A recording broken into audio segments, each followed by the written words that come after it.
Sir কালকে আমি আপনাকে সেলুনে ঢুকতে দেখেছিলাম। ও তাই নাকি? হ্যাঁ স্যার, আমার একটা জিনিস জানতে ইচ্ছা করছে। কি জিনিস? স্যার আপনার তো মাথায় চুলও নেই, আবার গালের দাড়িও নেই, তাহলে আপনি সেলুনে কি কাটাতে গেছিলেন? স্যার আমাকে 500 টাকা ধার দেন। এই নে। স্যার আপনি আমাকে অনেক বড় উপকার করলেন, আপনার এই ঋণ আমি কখনোই শোধ করতে পারবো না। কিরে বল্টু, তুই না আমার কাছ থেকে 500 টাকা ধার নিলি, আর তো দিলি না, ফেরত দিবি কবে? আমি তো টাকা নেওয়ার সময় বলেছিলাম আপনার এই ঋণ আমি কখনো শোধ করতে পারবো না। ডাক্তার সাহেব, প্রেসক্রিপশনের একদম উপরে যে ওষুধটা লিখেছেন সেটা কোথাও খুঁজে পাচ্ছি না। আরে ওইটা কোনো ওষুধ না, কলমে কালি ছিল না বলে উপরে একটু দাগিয়েছিলাম। দাগ দেওয়ার আর জায়গা পেলেন না, প্রেসক্রিপশনের উপরে দিতে হলো। এই কারণে আমার 40-50টা দোকানে ঘুরতে হয়েছে। একজন বলল কাল আনিয়ে দিবে, আরেকজন বলল এই কোম্পানি বন্ধ হয়ে গেছে, আরেকজন তো বলেই বসলো এটা তো ক্যান্সারের ওষুধ, কার হয়েছে?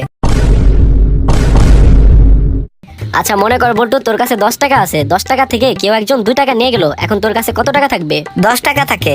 10 টাকা থাকে কিভাবে? 2 টাকা তো একজন নিয়ে গেল। আমার কাছ থেকে টাকা নিয়ে যাবে, এটা আপনি কিভাবে ভাবলেন? আরে মনে কর তোর কাছ থেকে 2 টাকা কেউ জোর করে নিয়ে গেল, তাহলে কি থাকে? 10 টাকা আর একটা লাশ।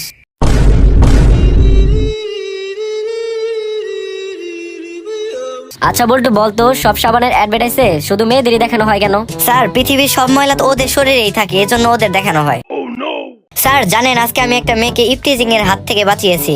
বাহ, অনেক ভালো কাজ করেছিস। কিভাবে বাঁচালি? নিজেকে কন্ট্রোল করে।